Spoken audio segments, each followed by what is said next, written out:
Hi, I'm Felicity Stiverson, and I'm the choreographer for this production.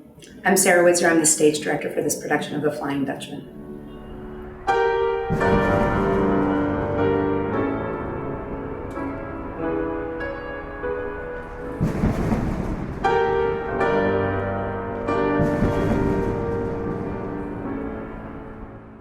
This is our first time partnering together, but we have worked together, and it has been an amazing experience to understand Felicity's approach to the piece and see what she brings to the piece in a new way. And it's the same thing with bringing new principals into the piece and a new chorus. Your chorus brings so much life and so much vitality in their own individual stories, and in our production, their own individual humanity is so integral in telling the story.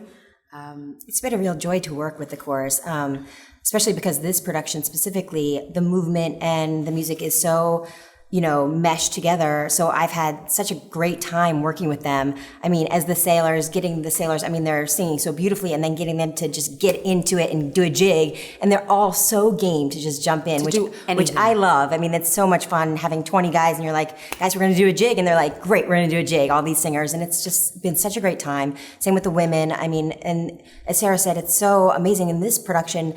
Even though it's sometimes we're all dancing together, singing together, and we're a unit, everybody's personality plays such a big role. So you get your individual characters really coming out of the chorus, which I think you don't necessarily get in every opera or every show that you do. So I think it's been a treat for me to work with them, and I think you're really going to see that in everybody's performance when we do the show.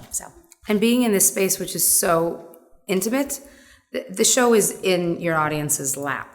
And the set being the way the set is, it's so open and exposed that no one is hidden. Everyone is seen. So you don't have like second chorus member, third from the left in the back holding a tree. That's not this production. Yeah. Everybody's really featured. And loves it. It's so exciting for me, for her, for us together, but just in any production to have people, your chorus clearly wants to be there, wants to be part of it, and is taking it on and making it their own, so they're not just cookie cuttering or making a cookie cutter replica of this production.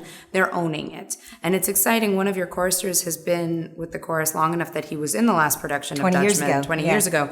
And he keeps telling Felicity and I about how it was different, how exciting this is. And he is one of the people who's doing some of the most action. You'll find Andre climbing a tower. You'll find him doing all the ropes across the stage. I mean, it's outstanding. Great. It brings so much to the show, and it's so fun for us, and I really think it just enhances the entire performance, and I think it's going to be fun for everybody to see that, you can pick out and track those sailors. Yeah, you find your favorite sailor, and you can track them throughout the show, and they really are telling their own individual stories throughout.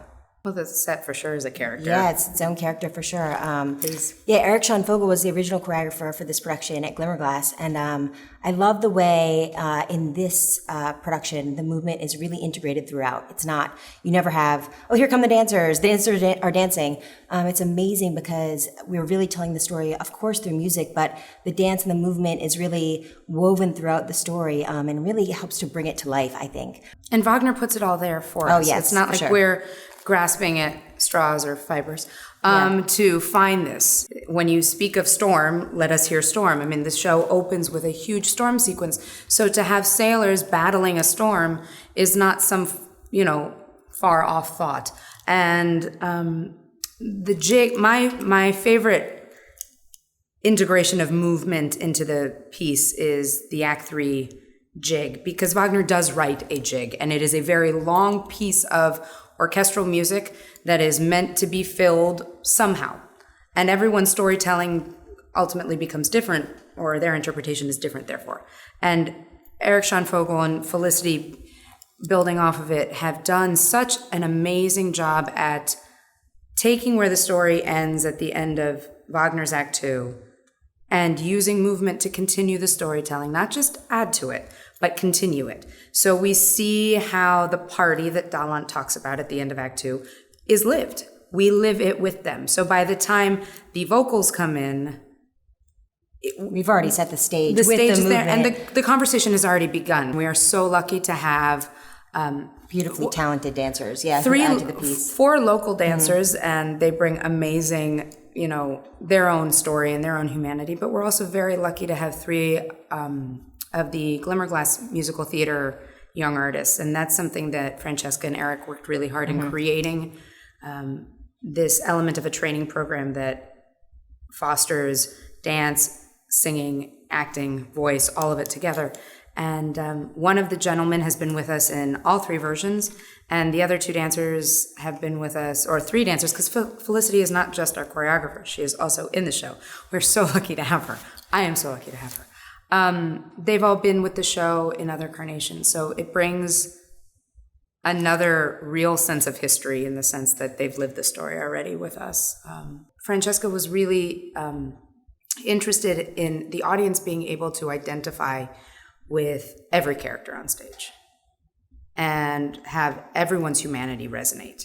So the Dutchman, who is a seemingly non-human character, he died with all of the humanity that a young man has, but has aged, and Wayne and I were talking about this, the 3 of us actually were, the aging of the 200, 300 years is just all of the life experiences that anyone would gain, but yet the way he deals with it is of a 20 and 30-year-old.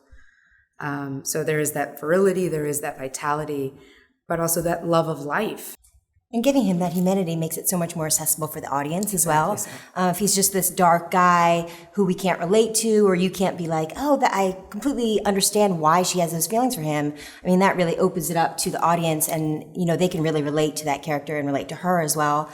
It just makes the whole story more accessible. That is one of the reasons that Francesca was interested in the Twilight Parallels and why it works.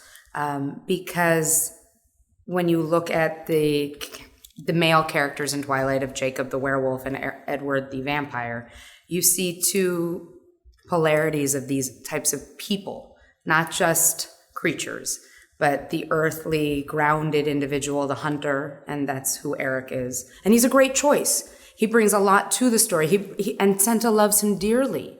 That is what is so painful about the piece, and when you check in with the text, you see how much she loves him. And it is...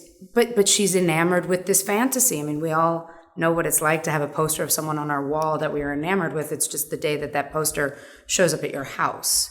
I hope this production presents Dutchman in a way that regional houses are not intimidated to do Dutchman, and like we were talking about, and that people understand that opera is not inaccessible as well, that it's like Shakespeare, it's like the Greeks.